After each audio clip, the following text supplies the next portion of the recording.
Is it working yet? Is mine work? There we go. I'd like to call the Planning Commission meeting of Monday, September 27th to order. Please call the roll. Commissioner Goldberger? Here. Commissioner Hawley? Here. Commissioner Bach? Here. Commissioner Gentes? Here. Commissioner Lemke? Here. Commissioner Stoker? Here. Commissioner Schaefer? Here. Alderman Strachek? Here. Mayor Worth? Here. We have more than a quorum.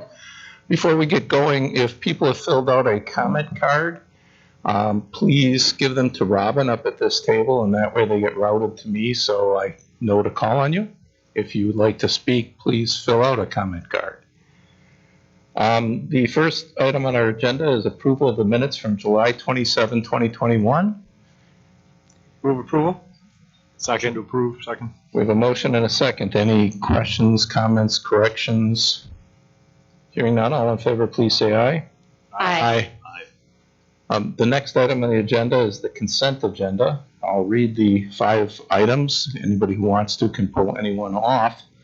If not, we'll take them up as one motion. The first item on the consent agenda is a minor request for an accessory agricultural structure at 13800 North Wazaki Road. The second is a certified survey map to allow for a 3-lot land division at 10425 North Granville Road. The next item is a 2-lot land division for the property at 9900 North Granville Road and 97333 West Hunt Club Road. The fourth item is an agricultural building and a rezoning to adjust lot lines at 11915 North Farmdale Road. And finally, a certified survey map to allow for a 2-lot land division at 600 West Bonnewell Road. Does anybody want to remove anything from the consent agenda, or is there a motion to approve? Move approval. Second. We have a motion and a second. All in favor, please say aye. Aye. Anybody opposed? The ayes have it.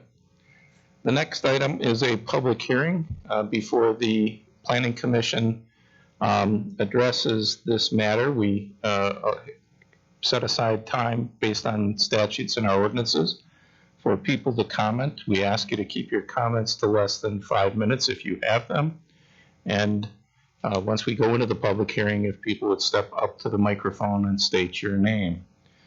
So this is for a conditional use grant approval for a dog agility training business at 8349 West Pioneer Road. Is there a motion to go into public hearing? So moved. Second. There's a motion and a second. All in favor of going into public hearing, say aye. Aye. We are now in the public hearing. Is there anyone who wishes to speak regarding this application? Are you the applicant? You don't need to speak at the public hearing, but feel free to have a seat. Applicants get to talk during the main portion. Is there anybody else here on this particular item? Hearing none, is there a motion to close the public hearing? So moved. Second.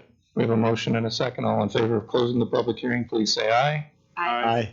So now we will go into the matter. Jack, are you handling this? Yes, I am. Briefly? Sure. This is a conditional use grant for a kennel it falls under. The applicant will be doing 2 separate and distinct uses at the site. One will be for her own personal use of up to 6 dogs, which requires a kennel conditional use grant, as well as dog agility training.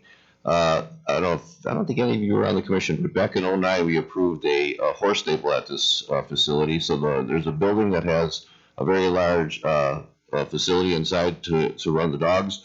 All the activities for the commercial portion of the use will take place within that building, so there'll be no outdoor use of the commercial space. The pasture areas will be just used for personal use and remain as is. We did add a couple of conditions that were similar to the original conditional use grant with the 7 a.m. to 8 p.m. Daily operations, and that they have a covered and sealed dumpster that gets picked up once a week for the waste. Other than that, we feel that the use is harmonious with the area and recommend support. Thank you. Would you like to add anything or introduce yourself? Thank you so much. I'm Rachel Everett, and I'm the owner of Dreammakers Agility, and thank you so much for reviewing my application. I appreciate it. Thank you. Are there any questions or comments? Alderman Strelchak. Yeah, I just had one question. First of all, thank you for coming forward with this. This looks like a really awesome opportunity for not only the community, but you as well.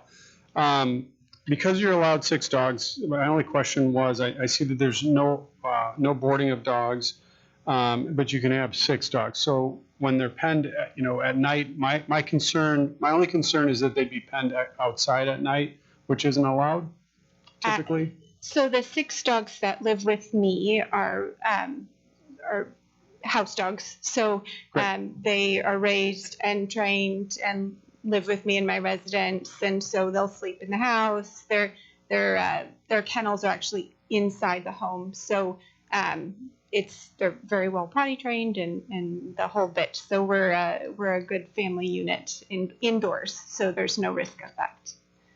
Any other questions? Is there a motion? I move to approve with the condition that there would be no outdoor kenneling of dogs at night, just so that if it transfers to someone else at a future date, it's known. There's a motion. Is there a second? Second. Any discussion? Is that an acceptable condition for you? Absolutely. Thank you. We have a motion and a second. All in favor, please say aye. Aye. And it passes. Thank you for starting your business here in Mequon. Thank you so much. Thank you. The next item on the agenda are the Uleo Creek Neighborhood Zoning Districts. So the city is requesting approval of the creation of 4 new zoning districts, a land use plan map amendment for Uleo Creek, and a zoning map amendment for Uleo Creek, which is north, for people watching on TV or who aren't familiar, that's north of Highland Road, east of either Uleo Creek or Pioneer Road, Oriole Lane, south of Pioneer Road, and west of the interstate. And then finally, there's an ordinance that would create outdoor storage permit requirements. This won't be finalized tonight. It's a recommendation to the Common Council. And that would probably have in fact, I'm certain it will have a first reading in October and will be actually addressed in November. Is there something any sort of overview you'd like to give, Ms. Tollefson? Thank you, Mayor. Good evening, Commissioners. I can give a brief overview. I mean, several of you sat on the Planning Commission Policy Subcommittee, so you're quite familiar with the work that we did. While we started in late of 19, the bulk of our work was really completed in 2020. There's just been a few lingering things that we've tried to catch up on through the course of this year. But what we wanted to do tonight is present the 4 new zoning districts, including then some outdoor storage standards. And I'll just add that there was a significant amount of public outreach. We did have a number of property owners attend our meetings on a regular basis, but staff also did individual outreach with the property owners who would be affected by the change. And the policy subcommittee did do an open house, as well as considering the 2 most recent city surveys and market analysis and some desired land uses that had been vetted in 2013 and 14. The neighborhood will not be served by public sewer, but the area is included in the designated user water service area, so public water would be available for extension. Thank you. 2 people turned in comment cards, neither of which, if I'm reading these correctly, requested an opportunity to speak, but I'll tell you that Mr. Stuart Shy opposes the changes, as well as Miss Elizabeth Supi. I hope I'm pronouncing your name correctly. I apologize if I'm not. So, questions from the Planning Commission or a motion to recommend or not recommend? Mayor Worth? Yes, sir. I need to abstain from all discussions. I've got a client who's got a large vacant parcel. Okay. That would be affected by You're new. What our general method of doing that. You say it, but then we also ask people to leave the room because we don't want any accusation of influence in the discussion. So Happy to step thank you. Just make sure you come back, Joe. It's nothing personal.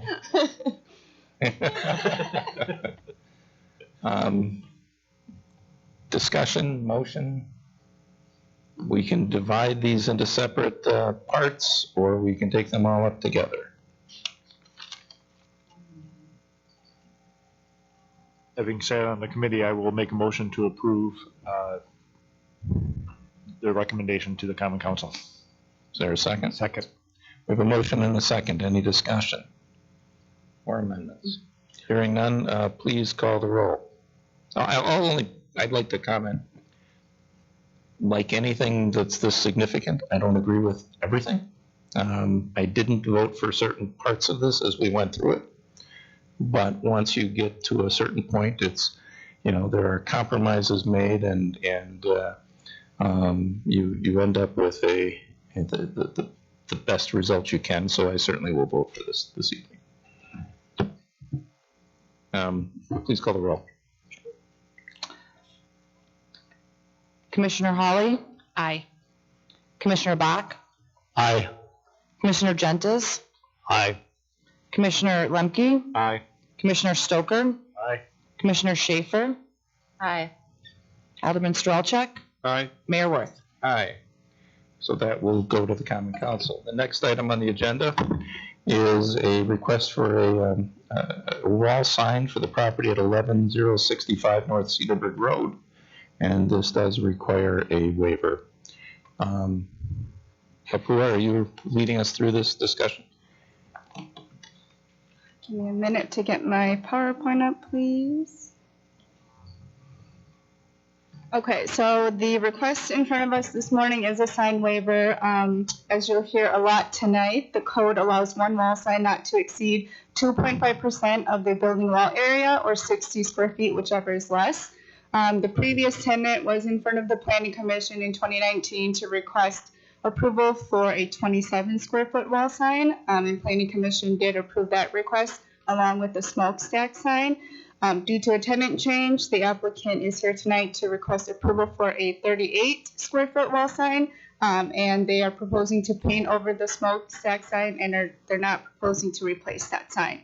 Staff did use the elevation of the entire north elevation. So if you look up on the screen, we calculated this area as well as this area of the north elevation to come up with a allowable size of 27 square feet, which does match what Planning Commission previously approved. In addition, we think that the 27 square feet is more in scale with the scale of the building and this wall area. So we do recommend denial of the sign waiver request. And just to be clear, despite the denial, if we were to deny this, that doesn't prevent the applicant from having a 25 square foot sign, correct? 27, up to 27. 27, excuse me. Sir, you're here on behalf of the applicant, or are you the applicant? No, sir, I'm actually just the contractor that is going to be doing the install. The company that's manufacturing the Can you sign. pull it a little closer? This room has really bad acoustics. I'm just the contractor that's going to be doing the install of the signage. The manufacturer, the lady that was actually supposed to be here for this hearing, she's obviously out of Pennsylvania, so she asked that I speak on her behalf. I do know that. And your name is? I'm sorry. I'm sorry. My name is Alex Calgaric. Thank you. With KDN Signs. So obviously she wanted me to put emphasis on the fact that we are eliminating the smokestack or chimney sign, and then in addition to that, they are not able to put some type of pylon or a front sign due to the way that the property line is laid out. So she asked if we could potentially get allowance on that 38 square foot wall sign, because that will be, I believe that's the only signage to the building that will be applied. Would this property have qualified for a monument sign if there wasn't? Yep, they are allowed a monument sign. I think what the applicant is alluding to is the 10-foot setback requirement, which they don't have room for, or they don't have room to meet that, and there's really no no area to put it that would comply with that, so the applicant could not install one. Other questions from the Planning Commission? Ms. Schaefer? It's not really a question, but I would be more amenable to the size of sign that's allowed on the building, and then maybe some sort of, without being intimately familiar with the parcel, if there's some way to put a monument sign anywhere, I'd rather have that be the exception. Because that sign, as shown, seems pretty sufficient to me, the 27 square foot. But if there was a way to do a monument, because I see the point about there being only the one sign, and it does come up very quickly as you're driving south on Cedarburg Road. Is there, Jack, you have an idea? Well, I was going to say, when Quality Auto Body came forward, I met with them out on site, and we did discuss an area for monument sign. It's going to require a waiver to the setback, which I think it's warranted in this case, but it is pretty tight. It probably would work better if it was actually parallel to the road, which might not be great either for visibility, or it would have to be a little bit narrow in width to fit there. But there is enough room with a waiver to fit a sign there. But without the applicant, I mean, that's... Any other questions or comments? Jack, to clarify, you can get, there is room to get it just parallel, or can you actually get it perpendicular to the road? Well, you're going to need a waiver regardless, Right. But there is room to fit a sign there. I mean, you could actually push it a little bit further south, away from the doorway too, and kind of get it a little closer to the building. You know, I think the former owner did contemplate that at one time, but he just decided against it. But there would be a little bit of area that you could use to put a sign there. My thoughts, I drive by this probably more than anybody here. The existing sign stands out really well. It's almost impossible not to see it because it's so close to the road. And I'm not a big fan, as we'll see over the next couple of applications, of creating sign waivers, because everybody wants a sign waiver, and at some point you might as well not have any sort of standard.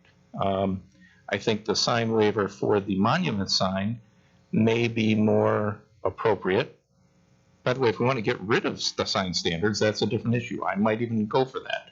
But if we're going to have them, you need to have some sort of consistency. A waiver for the monument sign would be appropriate because there is a hardship. It is hard to put there. Now you say, well, why don't you give it on this sign? But I think every other business is going to look at this sign and say, wow, they got a big sign on their wall. We want a big sign on the wall. Or if they saw the waiver for, it's much easier to explain why a monument sign, somebody got a location waiver. Alderman Strelchak. I'm going to agree with the mayor on this one. Question for staff really quick, and then I've got a comment immediately following. How wide are they proposing this sign to be? Just if you can bear with me here for just a moment, I'll pull up the drawings here. because the last one was 9 foot 10 inches.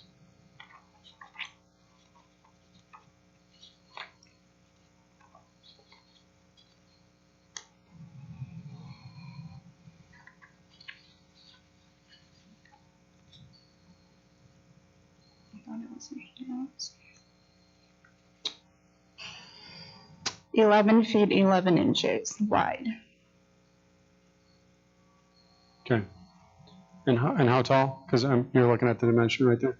Yep, it's about a little over 3 feet tall, the round portion, the logo portion. Okay. So my comments, my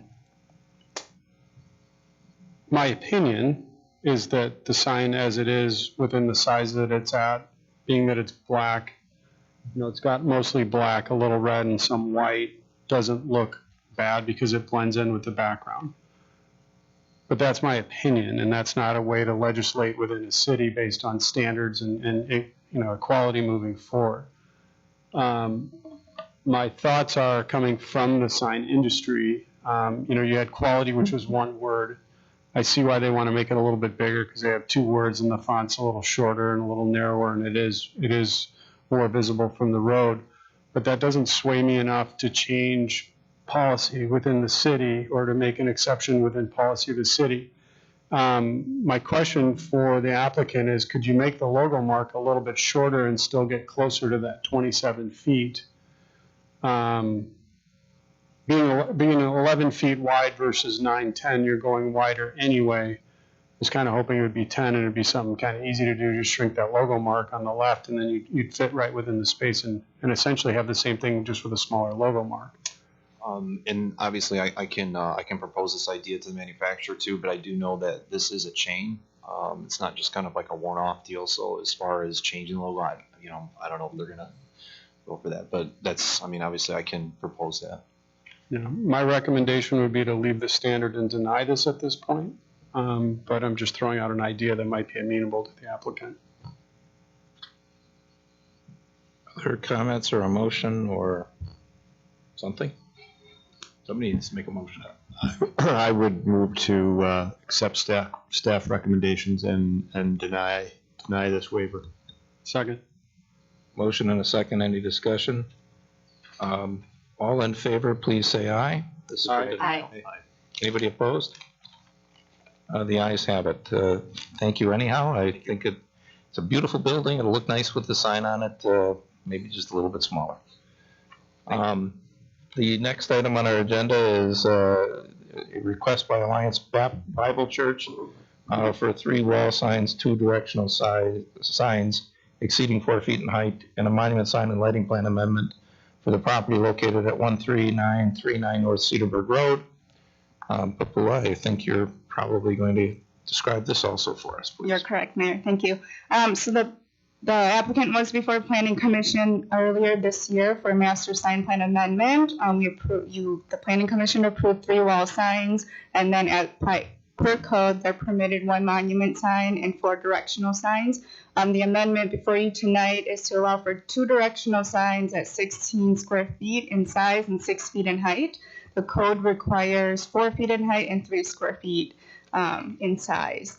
Staff does not believe there's a site-specific hardship in this case. We looked at the site configuration. As you can see, we already allow 3 wall signs. Then you have 1 main building and 1 main drive entrance, and then parking to the south. In other cases where we did allow for larger directional signs, there were various parking lots. The site configuration had parking in different areas, and the directional signs were used to direct vehicular traffic to parking areas. So staff does not recommend approval of the master sign plan amendment as part of the site plan, the site changes to the site. The applicant is proposing new lighting, gooseneck lighting, and illuminated bollards. Staff does support the lighting plan amendment, subject to meeting the lighting code requirements and the conditions in the report. Thank you. Gentlemen, if you could introduce yourselves and... Sure, I'm Troy Schunard. I represent Graphic House, for the sign company that would be installing the signs. And I'm Don Staus, the architect that's involved in the project. So I just put together the lighting package. Anything you want to give us to think about besides what we've heard? Yeah, I think primarily the church's concern is when members are pulling into the parking lot, primarily in the winter, when it's dark at 4:30, unfortunately, being able to see where they should be, where the office is, where the main entrance is, where they should park. The existing signage, the existing directionals are pretty small and they're not lit. And these signs would be on the lawn. They would only be facing one direction, and they would provide a much better opportunity for those pulling into the parking lot to see where they should be going. Thank you. Questions or comments from the commission? Anybody? Is there a motion of some sort? I do have a question. Commissioner Schaefer. Sorry, on the directional signs, is there, maybe this is for you, Papula, could they be elevated? And so it's obviously quite a big gap between what's allowed and what's being asked for. Is there a concern, like if it was up a little higher, would it make it easier to see? I'm trying to think of, and I don't even know if that's allowable.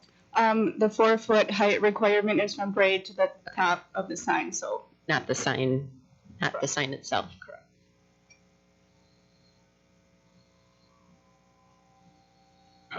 Motion to approve the sign package and deny per staff's recommendations. Deny the sign.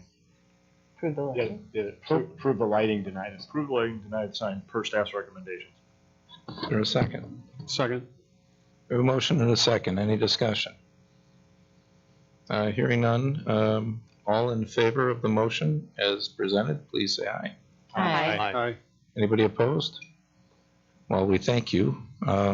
Still think it'll be a very attractive site, so have a good evening. The next item is Mequon Medical LLC. The applicant seeking master sign plan approval for 5 wall signs and 2 monument signs for the property located at 12831 North Port Washington Road. Papula, while they get ready, why don't you? Thanks, Mayor. So the property is considered a multi-tenant building. They have 3 tenants as shown on the floor plan here. Per the code, they would be allowed 1 wall sign per tenant at 30 square feet. As the mayor mentioned, the master sign plan proposes 5 wall signs and 2 monument signs for the site. I will go through each elevation. I apologize for the unclear images, but I tried my best to show the commissioners where the signs are proposed. They're proposed in multiple elevations. So you have 2 wall signs proposed facing the northwest parking lot. The one in the center is associated with the main entrance. The one in this corner is not. You have 2 wall signs facing the northeast parking lot and Highland Road. Port Washington Road. One is associated with an entrance, and the one in the lower corner is not. And then you have the 5th wall sign facing the intersection, and it is associated with a entrance into the space. And then you have a proposal for 2 monument signs. They do have 2 drive entrances, and they meet the 50 square foot and 10 foot in height requirement. Staff is recommending, per the sign code, 3 wall signs at 30 square feet at any of the following locations. The 2 locations proposed facing Port Washington, the one they proposed facing the intersection, and then staff gave another option of facing Highland Road on the gable, just as another option for any of the 3 wall signs. And staff is recommending approval of the 2 monument signs at each entrance because they do face 2 public streets. And with that, staff recommends approval subject to all the conditions in the report. Thank you. If you could introduce yourself and add whatever you would prefer to add. Hello, I'm Tara Pantaseca. I'm with Expedite the Deal. We are the applicants. I'm Corey Patton. I work with AGI, with the manufacturer for the signs, and also representing Ascension in this case. Thank you. Is there? Yes. Obviously, there's a difference of opinion here. What yeah, I would like to first thank staff for taking the time to review our proposal and also explain some of the details. But to make sure everything was covered, I'd like to give a short, all-encompassing presentation regarding the signs at this location. The first thing that we get to consider when discussing this property is that it is a proper medical facility, and it is important to highlight that individuals traveling to a medical facility are potentially in distress. So for people to safely navigate to this location, they need to be able to see the signs. So we would say it's probably not a fair assessment that everyone traveling here has access to or chooses to use GPS technology. But we can, however, all agree that everyone going here needs to be able to safely identify their destination and the entrances. So as you saw in staff's presentation, there are 2 sign types being proposed here, monument signs and wall signs. So for the monument signs, we know they're critical for helping to safely identify entrances. We have all at one time or another been in a position where we overshot an entrance or missed it entirely, causing us to circle back or make an inopportune U-turn. So as important as the monument signs here are, they do not take the place of the wall signs. Well, why is that? I would say in the event a monument sign is blocked by another vehicle, the wall sign being elevated from the roadway will ensure the motorist can safely identify the building. As for the wall signs, we're proposing a total of 5 signs, as mentioned. So just allow me to quickly walk you through the rationale behind each sign.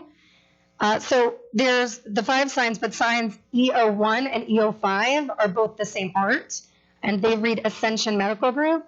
So this property is comprised of 3 tenants. It has 2 street frontages and 3 entrances and multiple parking lots. So sign EO1 and EO5 are proposed at the size that they are, which is 52 square feet, in order to be legible. Excuse me, but just so we're clear, where EO1 and EO5 are, can you? Yeah, sure. So clarify that? on the site plan, You want to go back to the site plan? yeah, or the please. packet? Okay. So EO5 would be, yep, right there. Okay. And Thank you. EO1 would be in the center back wall. So we're proposing those at 52 square feet so that they're legible. And I'm not sure this is included in staff's documentation, but we did generate a superimposed visual to show you what a 30 square foot sign versus a 51 square foot sign would look like on these facades. So one faces the roadway and the other faces the largest parking lot. And since the signs are on opposite sides of the building, they cannot be viewed at the same time. Should I pass this size comparison up? Yeah. Do you mind? You did not receive a copy ahead of the meeting. Okay, because I only have one copy. So these superimposed size comparisons, which you'll get in a minute, they demonstrate 2 things. So the first thing is legibility. So you can see clearly by looking at this drawing that it's difficult to read this particular letter set when it's scaled down to 30 square feet. And just like Robert had talked about for the prior proposal, depending on how many letters are in a letter set, really play a role in if a certain size is going to scale properly. So by having these signs be 30 square feet, it doesn't do any individual any favors. So instead of it clearly labeling the entrance, it just creates visual static and clutter and requires extra effort to read. So the second thing demonstrated by those drawings being passed around is aesthetic. So whether it's consciously or unconsciously, humans tend to love when things are fundamentally scaled and proportionate. So in this facade, not only is the 52 square foot sign more legible, but it also looks fundamentally correct. So the next signs that are proposed, so we just discussed the first 2, there's 3 more. 2 other signs read Premier Radiology, and that would be sign EO3 and EO4. I'd like to point out to the board, though, that what's circled there is EO3, but EO4, where it's labeled on this site plan, is actually incorrect. You caught that? Yeah. So it would actually be like right around the corner from EO3, right where she's got her mouse. And the reason for that is because that portion of the building is what belongs to Premier Radiology. So both of these signs are on different facades, each facing their respective parking lot and cannot be seen at the same time. Having the words Premier Radiology as wall signs help give individuals the confidence that they're certainly in the right place, and this is a big building. We don't want people having to trek across, especially if they're going for a medical test, have to trek across the building. So these letter sets are being proposed as the minimum size necessary in order to be legible. And our 5th and final wall sign that we're proposing is a simple Ascension logo. I would just like to share with the board a little information about their logo that I just learned. So our brand, meaning Ascension, is represented by a trinity, a Christian symbol of holiness, purity, and innocence, and an A for Ascension. The linking of the Trinity and the A allows us to tell the stories of commitment, compassion, and growth of a health community. Our mission is the 800-year legacy of delivering care with attention to those that are most vulnerable. So that sign that we're proposing, the logo is, that's EO2, right? EO2. And that sign would be 17.83 square feet. But what's interesting about this sign is that we get to consider that not only is it serving as an aesthetic embellishment to the building, being that it's just the logo, but it's also the logo, which is associated with Ascension. By using just the logo here, we're reducing sign clutter. And if we were to propose a letter set in this location, in order for it to be legible, we would need to go way larger. So now instead of this logo sign, we were to propose something like a barn star. It wouldn't be regulated, right? Because that's considered decor in a building. This sign has a dual purpose and offers a really nice aesthetic touch to the neighborhood. So all of these signs were designed and proposed with the intention specifically of awareness and public safety. We'd love you to consider that these signs are being proposed solely as a form of, are not being proposed solely as a form of advertising to sell you a spontaneous cheeseburger, for example, but rather these signs are to help individuals safely identify the building and its tenants for all sides of the building. We worked hard to put together a proposal that is the minimum necessary to be legible while also considering aesthetic scale. And I'm happy to answer any questions. Don't you think that people, once they're in the parking lot, know where they are? I mean, I don't understand the purpose behind the, is it A1 or A5, whatever the one So that's yeah, A1. EO1, which would be the letter set. Well, that's an entrance there. So it's really a good way to identify where the entrance of the building is. So that's the rationale for the placement of that sign. At night, won't there be lights on in the entrance? And that's the only entrance. Well, it's notifying the customer that they're in the right place if they come from a different direction also. Since there's Highland Road that you can enter the property on, and you can take that, you can basically enter through the back of the building without getting a chance to first see the well sign on the front of the building. And even though there's monument signs in place, what if they're blocked? What if it's poor visibility and it's a snowstorm? At least we know that everybody entering from behind can see the entrance. Other questions? Commissioner Bach. I mean, just two questions. First, so there's nothing visible from the Highland Road side, no signs visible there. That one that had the X on it, there's no sign there. The one that has the X on, is that the one that we moved, the EO4? Yeah. Yeah, so that wouldn't have even really been visible from Highland Road. That would have been visible to the parking lot, but it was put in the wrong spot on this site plan.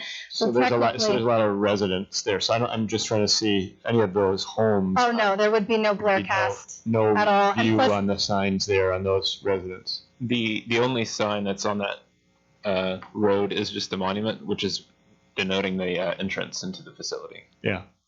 And so is this different than what staff is recommending and what they're asking for? I mean, you recommended approval on a set of things, but is this the same thing, or have they changed your recommendations? We reduced the amount of wall signs that they are proposing, so it is a change from what they're requesting. They're requesting 5 wall signs. We're recommending approval of 3 at 30 square feet, which meets the sign code.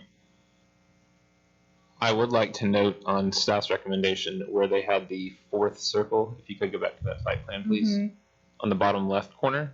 To your point, that is facing the resident side. If we're able to choose the locations, we'd rather have that where EO1 is currently at, just to denote that entrance to Tara's point, so we can make sure that we are helping people to get to the correct places to enter the building.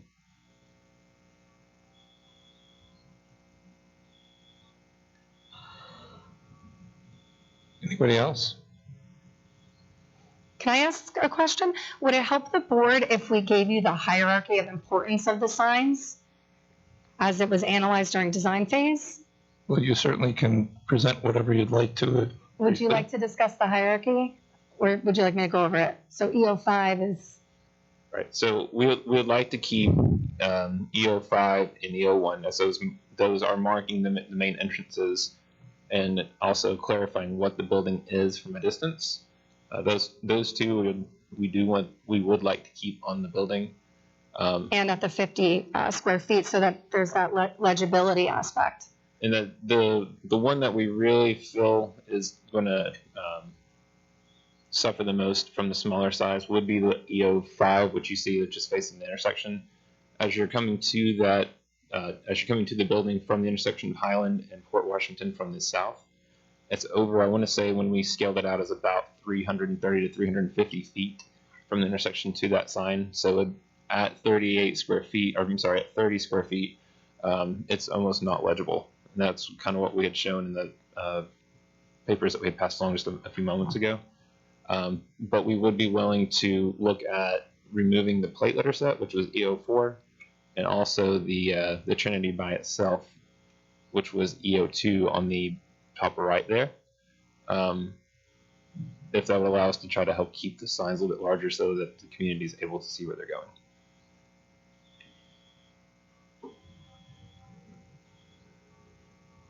Anybody else anybody on the commission? Or I'll say what I think.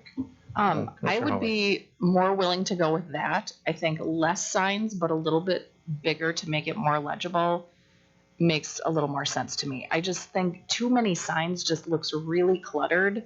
I would rather go fewer signs, a little bit bigger. Well, my thought is EO, can you go back? I can't remember, 1 or 5. Probably EO4. It makes sense that 1 would be in the front because that's the primary sign, so it confuses me. EO1 makes no sense to me whatsoever. It's going to be shining at a residential neighborhood. And there is no way I'll support, I might lose, but there's no way I'll support EO1. We would I be also- willing. no, I'm sorry to interrupt excuse you, me, it's sir. our turn now. I'm sorry. EO5, I didn't see in the pictures a lack of legibility. And I mean, they both looked legible, at least as far as what was presented. And we have other buildings and businesses with signs that size, and I've never noticed that you can't read what it says. Again, I don't know that there is a hardship that should require us to change our code. If we want to change the code, we should change the code. But if not, I mean, there are, like the applicant who couldn't put a monument sign where it belonged because it was too close to the road, there was a site condition. That's where waivers are appropriate. I don't see a reason for it. Mr. Cedar. I was just gonna follow up with a comment the mayor made that and remind everyone that absent a major change of the council, which I don't see happening, at build out, this will be surrounded by residential properties. So I don't really see the necessity of additional signage here. There's gonna be really little, no competition. If people are trying to get to this building, I think they'll know where they're going. I'd also point out that one of the things was visibility from a distance is why they want a larger sign. And I can't under any circumstance see why we want visibility from a distance where EO1 is, or visibility at all. I also can't imagine how somebody can get to the parking lot and not know where they are. It appears to me to just, nothing wrong with advertising. I like advertising, but I think we ought to apply the same advertising conditions for one business as we do another, or we should change the conditions. Commissioner Bach. No, I agree with that. There's a lot of medical, I mean, people know Ascension in this area because of the hospital is directly next to it, and there's Madison medical offices. There's probably 30 of them in an office building with no signage at all over there, and people are able to find them. And that's way in the back. So I agree. This is going to be surrounded by residential areas, so less signs is more to me. People will be able to find it. Other discussion. Alderman Strelchuk. I'm going to agree with the mayor on that EO1 sign. You can want a sign there. If your architecture is appropriate, people are going to know where the entrance is. If your architecture and landscaping works. If you want something that fits sign code to fit there, you definitely won't get my support on anything larger than what sign code allows back there. Overall, just general feedback on this. I think you came forward with a very tasteful presentation and layout of how this looks. I don't object to a little bit bigger on the corner. I guess I'm going to ask kind of like a question. I voted against this property altogether, but I support the positions that are in there, and I support the need for the community and so on and so forth. One of their biggest arguments for why they wanted it on the corner is because they wanted to differentiate themselves with the hospital. The hospital is named Ascension, correct? Yeah, but it's not Ascension Medical Group. Correct. This is at the medical group or primary physician office, whereas the parcel next door is, like you're saying, hospital, and it's labeled Ascension, and then I don't know the name of the county, I don't know how to pronounce it, but it's got that location ID underneath it as well. Okay. So it's Ascension, but not Ascension Medical Group. Correct. Okay. My biggest concern, if you go with too large of signage here, they're going to confuse this for the hospital. And you're going to end up people that are in a panic situation, in an emergency situation, looking to go to the ER that are going to go to this facility. You got a waiver on the size of the building. Significant waiver, which is the only reason that I voted against it, because, again, I support the building. Making the signage too big and having this look like the Ascension Clinic on the corner when people are following their GPS. If your father's dying of a heart attack or something that's going on and you're rushing him to the hospital, you're going to pull into the first Ascension sign that you have, and that's going to create, confusion there. Your signage, should be visible, it should be identifiable, but it shouldn't be a beacon of branding, facing the street, and that's why we have the sign codes here within Mequon. I think a lot of people come to the table and they argue the fact that, they argue the fact that, it's branding, it's a logo mark, this is a chain. I'm really sorry that your logo isn't going to be as big as you want it to be, like on the visible outside of the building. Your brand is also your staff, it's the facility, it ties in with the physical logo marking and everything else, but it doesn't become part of the building according to most community standard. If you go to Sedona, Arizona, McDonald's sign is teal. It's not yellow. It's not the golden arches there. It's the teal arches. It's the weirdest thing you've ever seen. I'll tell you right now, that was the first thing that I noticed when I went to that community, was that it had teal arches and I couldn't understand why, and I asked questions. Don't get overly concerned with like how giant everything is. Keep it tasteful, keep it legible. I'm open to discussion if the crew wants to make that one facing the corner a little bit larger. And I don't mind the Trinity sign at 4 by 4 feet on the side. But again, here we are, we got sign code in place, and I'm hesitant to vote against anything that is different than sign code. You had a greenfield site to build a building and put signs on. This should have been pre-planned, and it's not a hardship. At all. So you can't come to the table and say, but we have to do this because of this. There's no hardship. It's a greenfield site. It was a field, a year ago. So I'm looking forward to hearing what the rest of you guys have to say, and may or may not change my vote. Or is there a motion? Commissioner Schaefer. I would move to approve per staff's recommendations. Second. We have a motion and a second. Any discussion? Hearing none, please call the roll. Sure. Commissioner Hawley. Aye. Commissioner Bach. Aye. Commissioner Gentis. Aye. Commissioner Lemke. Aye. Commissioner Stoker. Aye. Commissioner Schaefer. Aye. Alderman Strelchek. Aye. Mayor Worth. Aye. Vote passes 7-1. Thank you for your time, everybody. Thank you. The next item on the agenda is another SAM application. This is for Freighted Health. They're asking for 2 wall signs, 4 illuminated awning signs, 3 directional signs, and a monument sign at 11421 North Port Washington Road. This is for Freighted Community Hospital. There is one person registered to speak, so what we'll do is we'll have staff make a presentation. We'll let the person who registered to speak, and then we'll go to the applicant. Mayor, I think it may be the applicant that signed the form, but you can double check. Yeah, I didn't read it very carefully now, did I? No, I don't. I'm just recognizing. Okay, sorry. Papua. Thanks, Mayor. So as you have heard tonight, the code allows for 1 wall sign not to exceed 2.5% of the wall area. The sign that they are proposing is slightly larger than that. They're proposing it at 58.2 square feet. In addition to the sign exceeding the height, it also, the sign exceeding the size, it also exceeds the height requirement.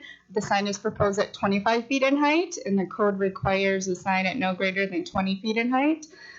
Staff also does not support the proposed design of the wall sign. Staff believes that the signs to To staff, they appear as if they're two different signs due to the design of the cabinet sign versus the channel letter signs and the alignment on both signs. So staff recommends redesigning the wall sign to better incorporate them as one sign, meeting the size and height requirement of the code. The applicant is also proposing a 4 square foot wall sign over the main entrance that faces Port Washington Road.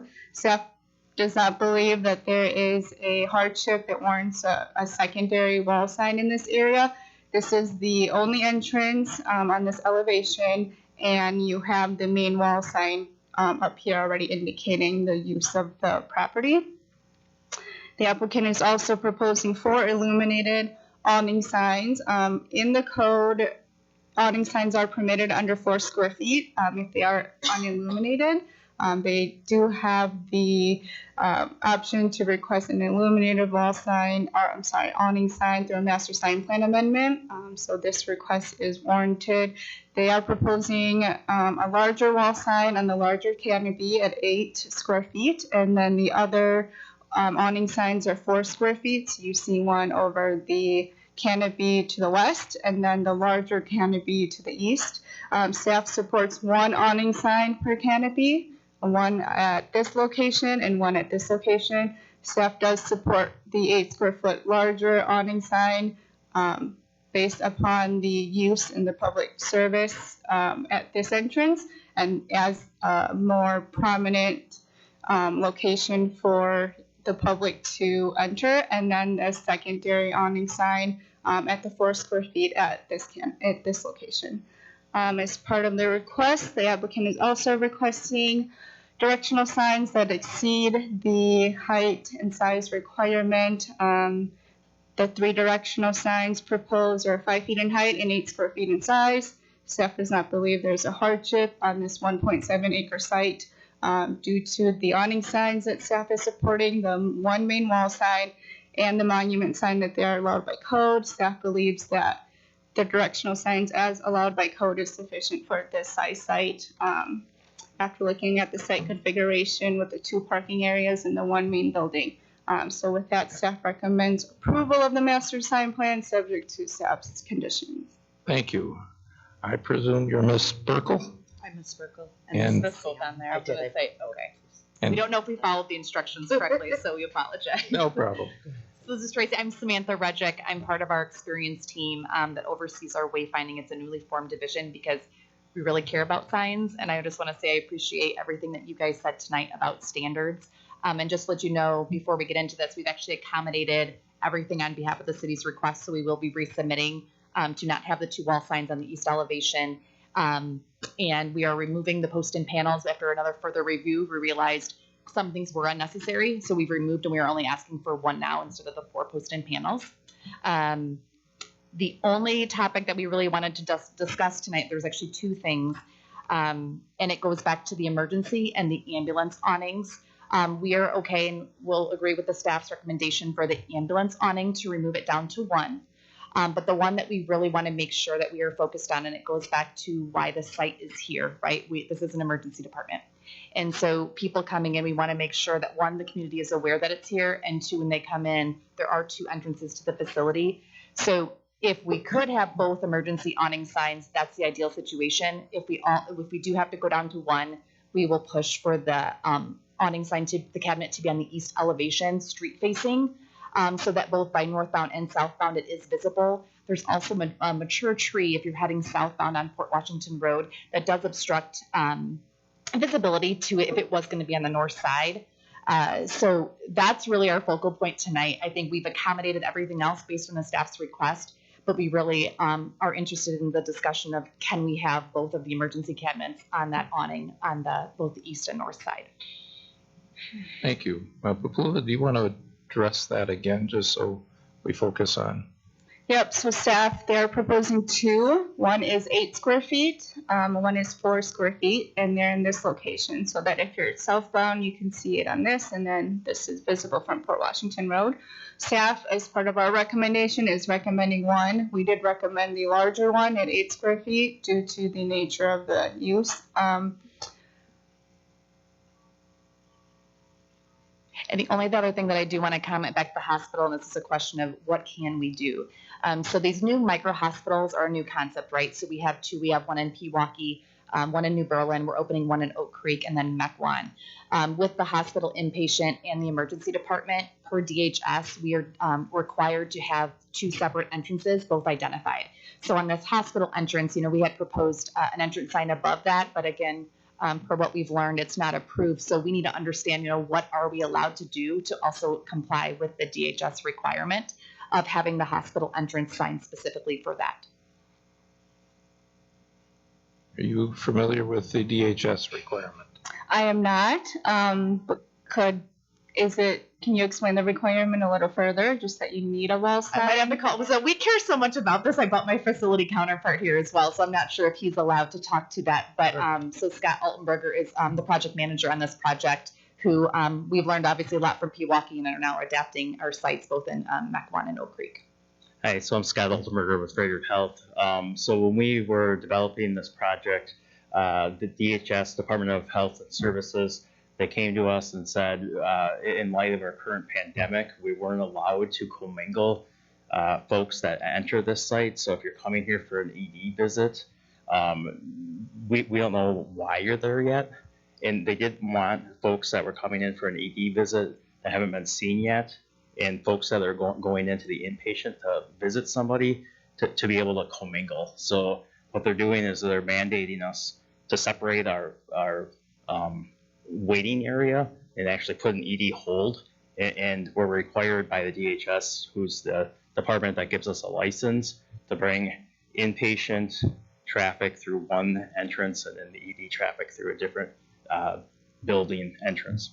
But does the word hospital tell somebody it's inappropriate for emergency? No, they're saying you can't use the same entrance. Right, so you've got the hospital entrance and you've got the emergency entrance, right? Yep. But is the hospital entrance specific enough for somebody to know you don't go in there for an emergency? I'm not sure I'd know that. If it said inpatient, maybe that would indicate what it was for. But hospital, the whole thing's a hospital. Yeah, and I'll have to actually go back, and I think at Pewaukee, did we change it from inpatient to hospital? I would have to go back to look at what we did there. So that's something we can go back to review. I think, again, the first thing you're going to see, most people, what the issue is, everybody's walking to the emergency department, right? That's what most people will do when they present. They see the emergency signs, and that's their first point of, that's where I'm going to go to be redirected. But I think regardless, this door has to be identified as some sort, whether it might be, we might change it to inpatient, inpatient entrance versus hospital entrance. But we just need to know what we would be allowed to do to meet both the city's requirement as well as the DHS requirement. I'd also note, I spent a lot of time at a hospital the last few days. And good things. Yeah, it was good things rather than bad things. But, I walked by from my car, walked by the emergency entrance and looked for where do you go in for non-emergency, because I assumed that, it's a much bigger hospital than this will be. And I do think that door, because it's a single panel door, doesn't say come in here. Architecturally, it doesn't really look particularly inviting. Again, I'm not really in favor of waivers, but if the state requires it, I'm not sure that our sign code, that would be a legitimate basis for a waiver. That's a hardship or a necessity, if in fact, I think we'd want to verify that. We believe you, but it's kind of trust but verify. Other thoughts? I agree. I think that looks, particularly in this architecture, it looks like it could be an emergency exit, unless you had something identifying it. Or an office door. Yep. It's where the people bring in, it's a delivery door, except the location. Other thoughts, Alderman Strelchak? Yeah, I agree with what the mayor's saying on this. For it to say hospital, sign code's there for a reason, but when you've got an emergency facility, finding the appropriate entrance is critical. You're not putting a large freighter hospital sign over there. It's just simple text words that say hospital. It looks like it's black and white. You're just identifying an entrance, and in that case, I would support a waiver in that case 100%. I would want it to follow the requirements, and I'd want you to work with staff. So that would be my condition, that I would offer the waiver contingent upon you working with staff and meeting that requirement. And verification that there is a requirement. For sure. Yep. We will go back and we'll provide the exact requirement and then, like I said, work accordingly. Now, what about the 2-panel, 1-panel emergency?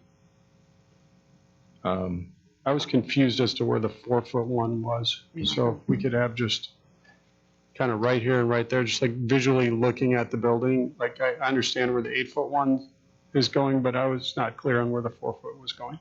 So I don't know if it's clear here.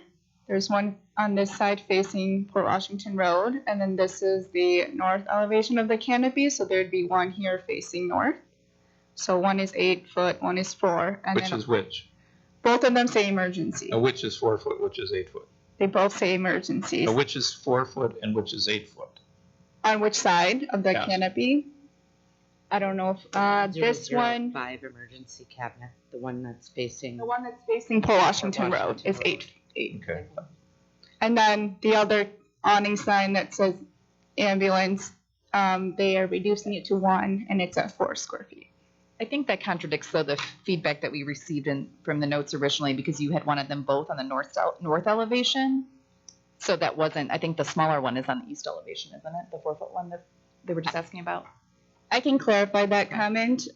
Staff was not recommending on which elevation of the canopy that the awning sign could be on. We were just referencing that the canopies are on the north elevation of the building. Okay, so that then goes back to, okay, so our biggest concern was really wanting it on the Port Washington street side. It sounds like we're in agreement there that that would be the recommended one. Yeah, we were not One is restricting which, on the canopy, which elevation it could be on. We were just referencing that the canopies are on the north elevation. Awesome. Then I think we're sitting in pretty good shape here. We're just looking for that Port Washington at east elevation for mounting for both the ambulance and for the emergency. Again, it would be great to have them on both, but we appreciate sign codes too. But obviously, and the one thing I will say about the community hospital, the one thing I'll say about the community hospitals, if you guys aren't thinking about it this way, somebody just recommended to me, our EDs across the entire country are crazy. They've been that way, and it's a lot. And if your kid falls and they need stitches, do you really want to go take them into the larger emergency department? No. But do you know what you're going to have in this community now?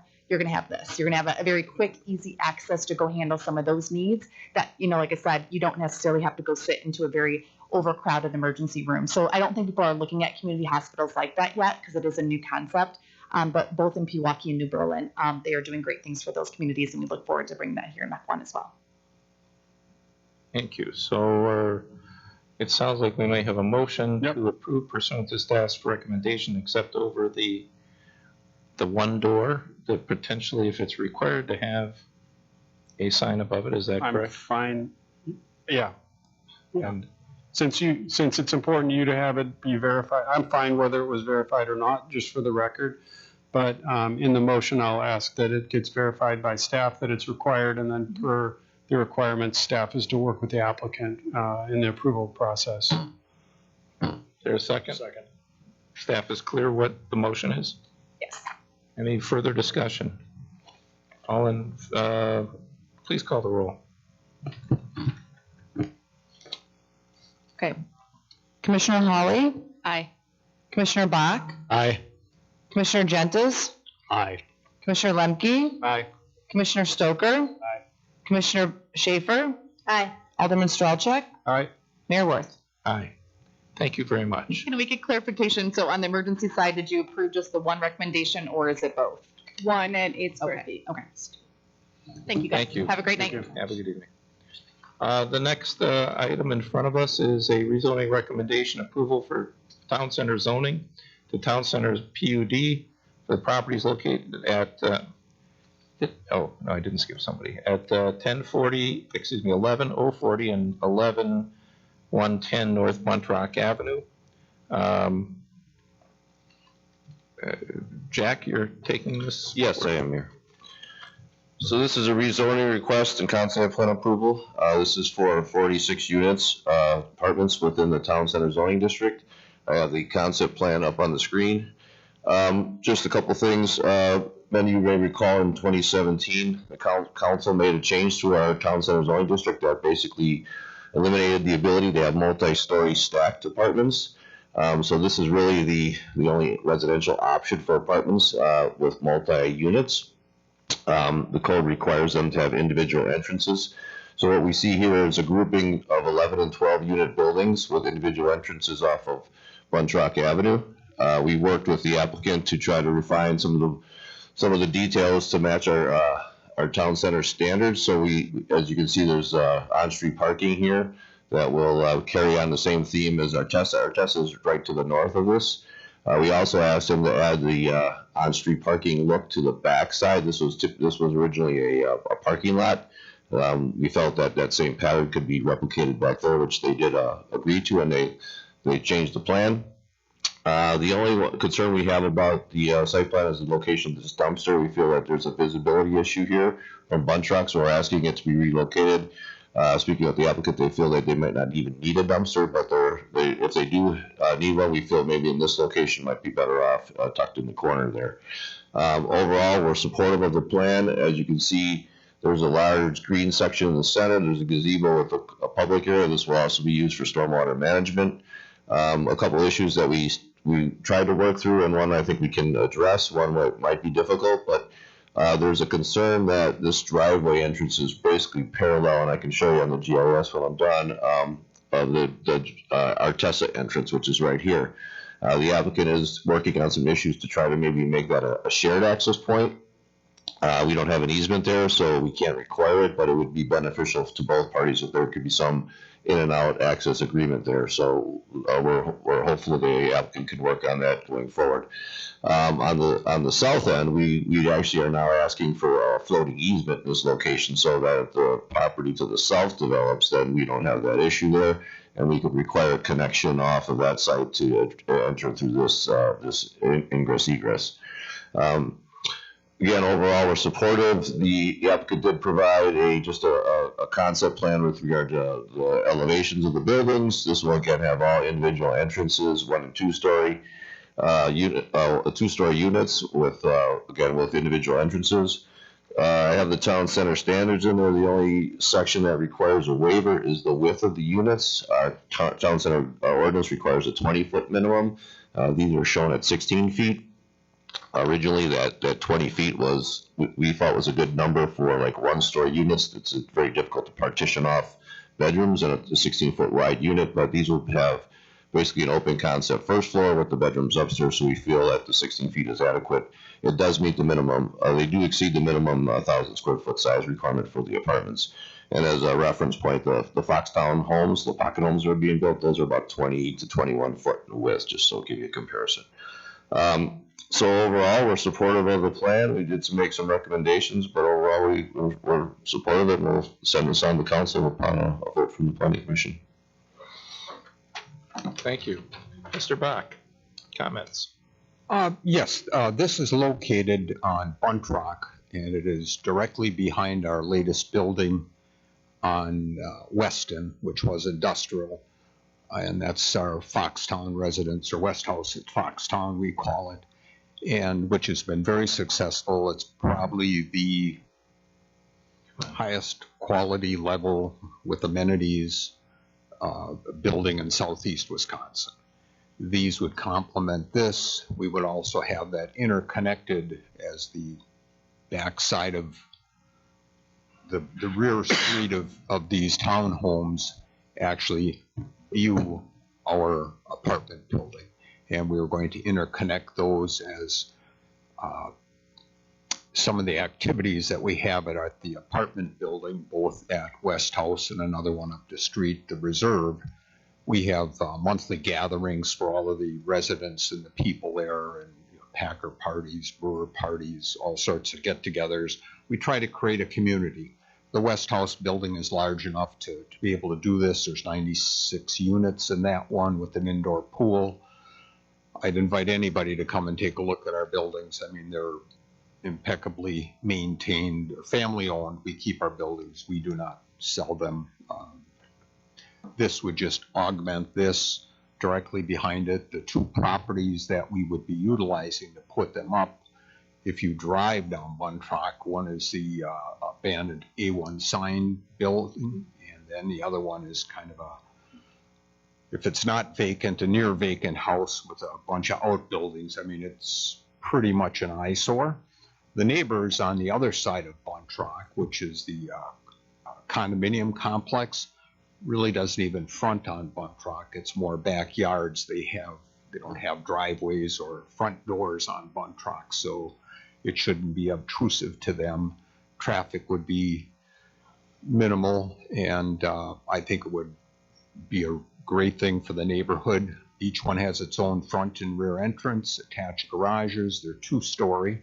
And speaking to Jack when he mentioned the variance for the width, there's 2-bedroom units and 3-bedroom units. The 2-bedroom units needs the variance. The 3-bedroom units meet the 20-foot width. It's just the 2-bedroom units. And how you can get by with that is that the first floor, you come in, it's a wide open area, you have a kitchen with a half bath, and so there's really no hallways or dividing walls. And then you go up the steps, and then you've got the bedrooms up there with a couple of bathrooms. The 2-bedroom units have a loft kind of overlooking the living room. The 3-bedroom units do not have that. Would have 10-foot ceilings. It would just be very, very high end, and there is quite a need for this because there are a certain segment of people that don't want to live in an apartment building with long hallways and all of those type of things. So we do have quite a need for this, and I think Buntrock could just start to become part of the whole Foxtown area, where as it slowly moves down that way. Any questions I can answer? Thank you. Good. Commissioner Schaefer. So this is bordered on the south by, is it the European Auto? I'm not sure what the name is. Yeah, sure. There's a single family home that, so it'd basically be these two properties. This is the old A1 fence site, and then this is the one to the north. Yeah.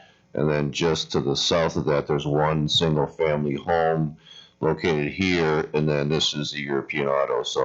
So we would be, one of the nice things about it is we would be extending this sidewalk pattern a little bit further, because the ultimate goal is to get it to connect to the new sidewalk that Wilson just put in. And so we can get the kids to walk on this sidewalk that entire length. So it's contemplated as part of our TIF improvements, but this will be a definite benefit to have this done, as part of that, so. And that neighbor, that one house that's a holdout, they're aware of this? Well, I'm pretty sure it's the same owner. When they purchased the house, we did have a discussion. I did let him know that this was a non-conforming use in the town center at the time, because we did not allow single family, and then you likely see a lot of redevelopment, and they didn't seem to have an issue with it at the time. And then I'm sure you're already aware of this, but just the traffic on weekdays during the mornings and the afternoons is really high. Yes. Just during those times between Wilson stuff and drop off and pick up, it's. Yes, and what's nice is Buntrock, where it intersects Mequon Road, is a traffic light there, which is very. It backs up, but yes, it is regular. Other questions or comments? Alderman Strelchak. How wide are you said the 2 bedrooms were narrower, but the 3 bedrooms were wider? They're 20 feet, which meets the standards. And how many 3 bedrooms versus 2 bedrooms? Oh, boy. Jack, do you have? Yes, I do. There are 24 2-bedroom and 22 3-bedroom. It's not quite 50-50. So it's about half. So I really like this. I think you did a great job. I like the fact that you have garages in the back. This has got that kind of really cool look, that if you're going to build a townhome, it looks like a home. You know what I mean? Yes. And I'm enjoying the architecture so far. Help me be more comfortable with stating the variance reasons, like when I get to that point. For the 16 feet? Yeah, why I can be supportive of that, and I'm not setting a new standard. That's my only hesitation. Sure. I mean, originally, again, when we put that in there, we contemplated like a 1-story unit on the first floor. And we thought 16 feet wide or 20 feet wide would be enough to get a bedroom partition separate from like a living space. But when you get smaller than that, that becomes awfully difficult.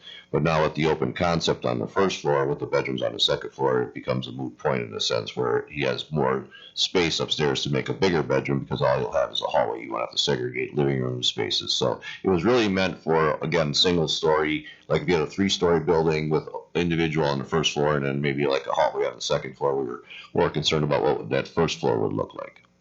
But then shouldn't we amend the code to be consistent with the discovery of the omission when it was drafted? Sure, we can look at that. I mean, I think this was done in 2008 before any of this was built, and I don't know, we didn't really know exactly where this was all going to go, so I think we could change that to say for first floor units that don't meet the square footage, because these do meet the square footage requirements. So, yeah, we could look at making a change to that.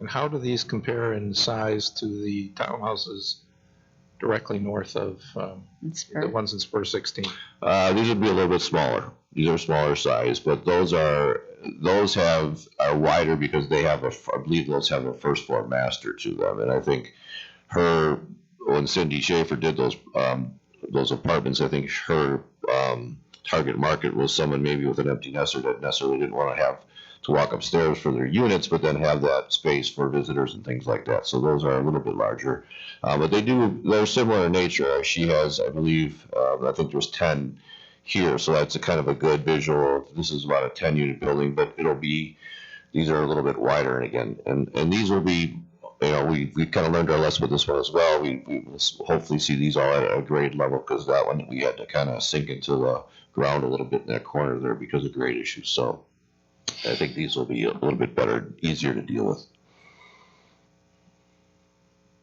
Other comments? My only architectural comment, and that's not what's here today, is when you look at the front of the buildings, looks like a row of duplexes rather than a row of townhouses. In that there's 2 units that are 2 and 2 and 2, and maybe that's common somewhere that I don't know about. But when you get around to the architectural review here, I'd either have them, kind of Georgetown-y like, so that they all look very consistent, or if they're going to be individual, I'd make them not look like duplexes. Sure, I think we have plenty of time to work on that with them. I mean, they've always been amenable to work with us on these issues, and I think once we get past the rezoning, I'm sure they'll be willing to spend more time on the details, so point noted. I just thought as long as he's here, I might as well give my impression. No, that was just our first attempt at it, but if people feel it should be more uniform and less every 2 units. Or every unit being more different, but these are apartments, right? Not townhomes. They're rental apartments. They are for rental, yes. Well, I mean, technically, they're still townhouses. Okay. Whether you rent them or you have title, it's a townhouse. Got it. And we, for anybody watching, we don't have the ability to dictate what form of ownership real estate has. We can't say it can't be rental or it has to be rental. That isn't a use question in Wisconsin. There's in a lot of states, but not here. Interesting. Any other comments? I agree with you. Do we have a motion? Somebody. I'll move approval. Recommend it to the council. Second. Third. We have a motion in a couple of seconds. Any further discussion? Please call the roll. Commissioner Lemke? Aye. Commissioner Stoker? Aye. Commissioner Schaefer? Aye. Commissioner Gentis? Aye. Commissioner Bach? Aye. Commissioner Hawley? Aye. Alderman Strelchak? Aye. Mayor Worth? Aye. Well, thank you very much. Thank you. Council may have a different discussion, but it was nice to see you today. The next item on the agenda is a consultation to allow for a 5,000 square foot single-story retail branch bank at 10352 North Port Washington Road, which is the Solomons property. Welcome. You didn't register to speak on Oh, there is somebody who signed up to speak, unless that's you. That's me. Thank Okay. you. We need to make it clear on the form or the sign, I think, but We'll work on that. good. Jack, are you taking? Yes, I am. So this is a request for consultation for a financial institution. This is at the old current Silverman's restaurant. Financial institutions are permitted in the B2 zoning district, but we've had multiple discussions with this applicant and with others in the past about the redevelopment of this site. So we suggested that maybe a consultation from the Planning Commission would be in order. The request here would be to basically tear down the existing structure and build a new 3,500 square foot branch bank on the site.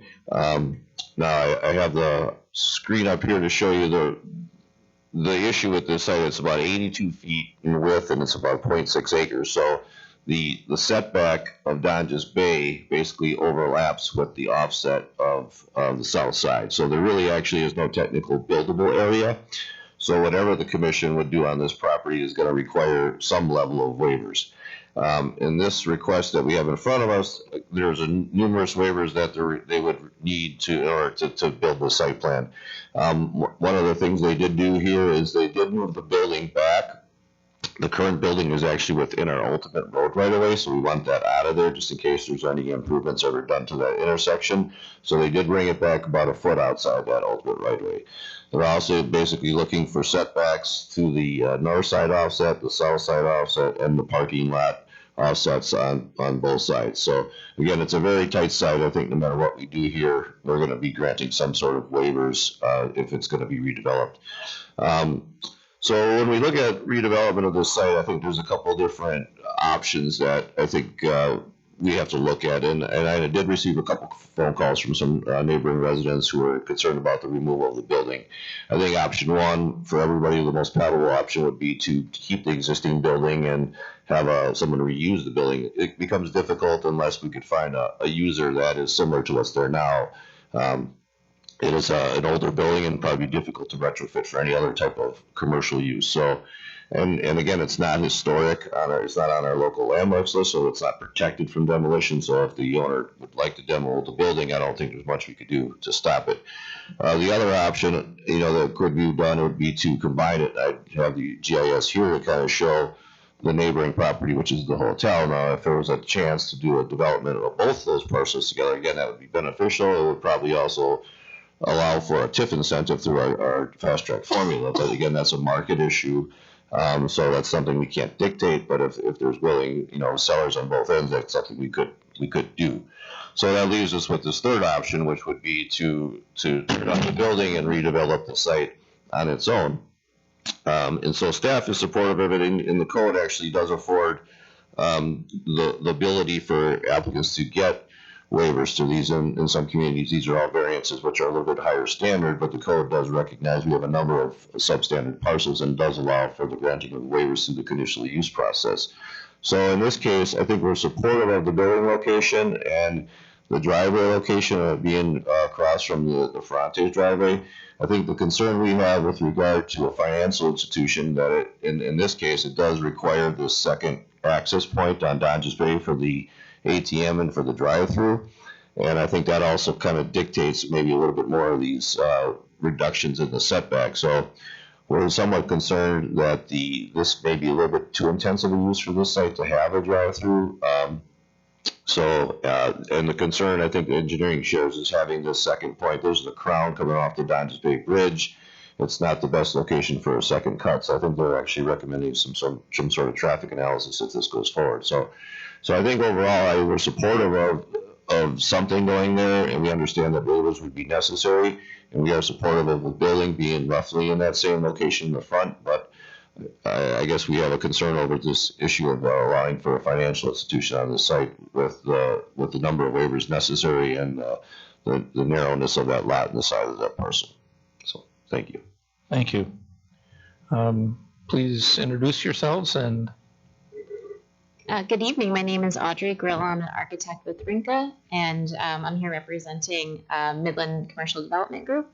Thank you for considering this proposal tonight, and thank you also to city staff for your support and working with us to determine the best layout for this site. I'll just reiterate that we do feel that the plan here before us tonight is really the best use of this site for a financial institution. We've really considered the existing conditions on the site, and we feel that this layout would allow for a very successful business to operate here on in this location. The drive-through ATM, for example, those things would be critical to the success of a financial institution located on a site like this. So we kept those things in mind as we laid this out, and we are very interested in hearing your feedback and your thoughts on whether this is feasible from your point of view. Thank you. Planning commissioners. Jack, would this require the 22 parking stalls, or is there any way you could, obviously, if we're looking at waivers here, because if you could get rid of a couple of those parking stalls, you might be able to pull the drive-through a little closer and eliminate some of the concerns. Yeah, based on the square footage, they could possibly go down 4 stalls. Again, without knowing the number of employees there, I was kind of an estimate, but I had it calculated about 18 stalls required. And I also at one time, not with this applicant, but we had prior discussions at a staff level with some interested parties, and I tried to connect the drive-through to the actual building. It's very tough to get it to work. So, but yeah, you could probably reduce maybe 4 or 5 stalls on the site. Commissioner Schaefer. Just confirming square footage. So in the letter it says plus or minus 5,000, and on the visual here it says 3495. So that's a lot. That's 1,500 minus. Is that accurate? That's correct, and that has to do with when we initially proposed the site plan. The west facade of the building was pulled out closer to the street, and when we first discussed the proposal with the city, there was an interest in having that building closer to the street corner, and then in subsequent discussions, we were asked to move that facade further to the east, which is what is reflected here, and so that's why there is a smaller footprint now. This is a revised site plan from what we originally proposed. Yeah, we originally supported it being close to the street, but not in the ultimate roadway area, so there's a little bit of a disconnect, and once we figured that out, this is the resulting size change. I continue to be surprised that market data supports an additional financial institution, given the density that already exists. But it is a permitted use, so every time one comes forward, I'm going to keep going on record saying that. But this doesn't seem like a great site. If you are planning on being a successful financial institution and you want to be brick and mortar, then that requires traffic.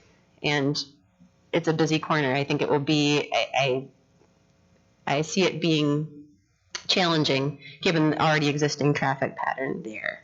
And if you don't require traffic, then you don't need a brick and mortar building for the financial institution. Alderman Strelchak.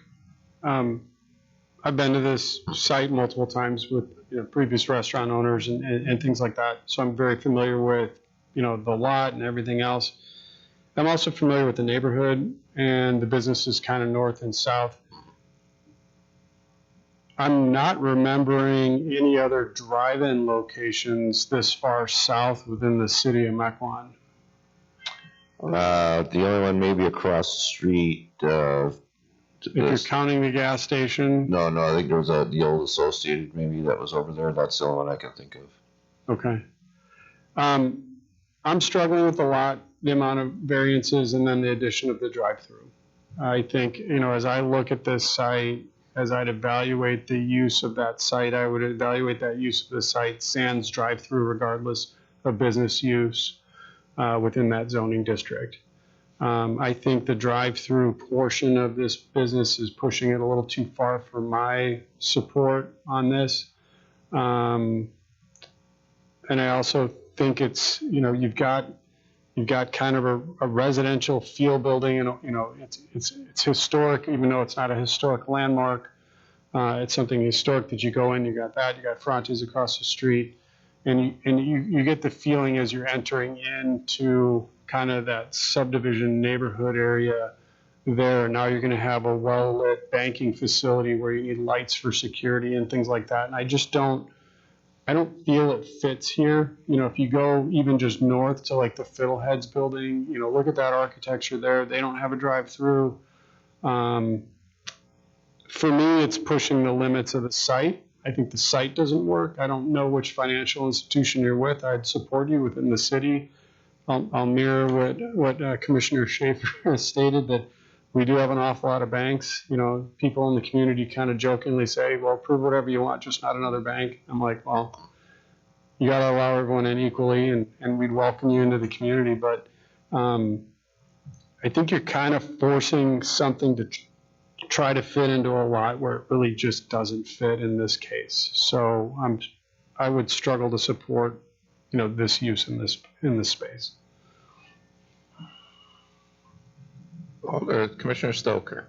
With all due respect, Mr. Strelchak, I actually think it's a great use. There's nothing that you're going to get to work on the site. I mean, there's no buildable area. So you either somehow keep the old building, and if Sutherland shuts down, it's a dilapidated building potentially forever. I think this works. No matter what goes there, you're going to have variance, and you're going to have to concede a lot. With respect to the drive-through, I think it's a perfect scenario. You mentioned the residential area. Where? On the other side of the freeway? To the what? To the east? There's a hill. There's a freeway. I think this has no bearing whatsoever on a residential. In fact, and to the south, you've got Ferrante's, a noisy restaurant. You've got a busy corner, and to the south, you've got commercial. So if anywhere we're going to allow a drive-through, I think this is a great location for it. Just a different perspective. Yeah, for sure. Jack, can I ask a quick question? Sure. We're not talking about variances here. We're talking about waivers. Correct. Our code allows waivers through a conditional use process versus a variance process through Board of Appeals. Right. And I think that that's an important distinction that needs to be made. This is a very tough site. I think the fact that... Can you pull your microphone up a little bit? Oh, sure. I think the fact that the city, in its wisdom, provided for a waiver as opposed to a variance process makes sense here. I'd be fully supportive of this use on that site. I think it makes sense. Others? I'm torn on this site. First of all, the old Centennial was my favorite restaurant in Mequon. So that's I can say that now that they're gone, or at least one of my favorite restaurants. I like the building. I like the feel for a community that is not trying to look like a suburb everywhere.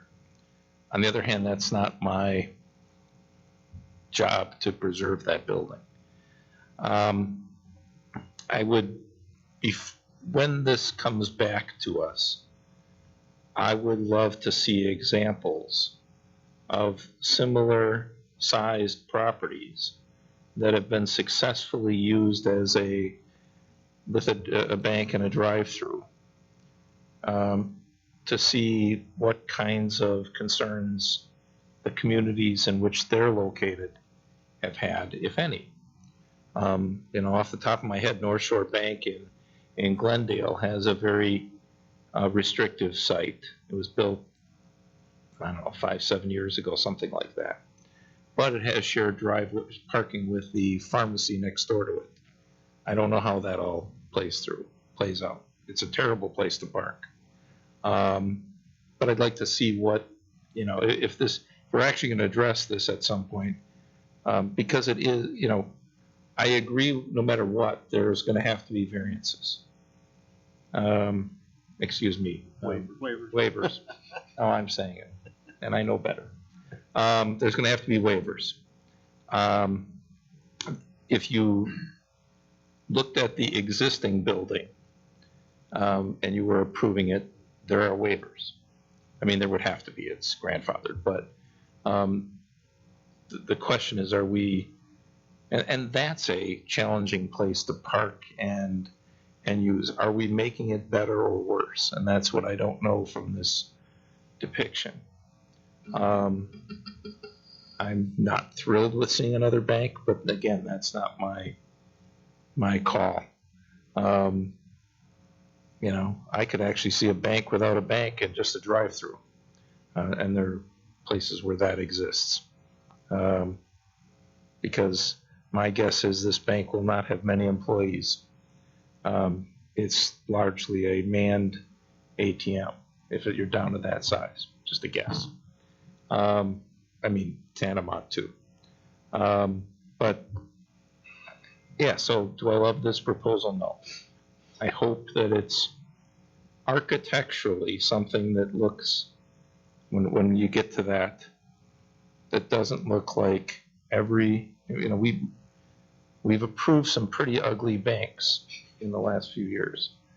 Fortunately or unfortunately, I wasn't voting on them or couldn't vote on them. I hope this fits a little bit better in the neighborhood. And yeah, it might cost a little bit more to have a little bit of architectural detail, but we don't need another, one, we don't want it to look like a billboard, and two, which at least one or two banks, that's all they are, is a billboard. Or, you know, lousy construction, because this is an area we're trying to upgrade, not an area that we're trying to fill. Commissioner Schaefer. Is it eligible to become a historical landmark? I was at Commissioner Stolchek, I think, was on the Landmarks Commission. I don't know what that process is, so I could be speaking out of turn, but. Well, a number of years ago, probably back in the 90s, they did basically what's called an intensive survey to go around the whole community, and they found which properties they felt were eligible. I don't think this fit any criteria.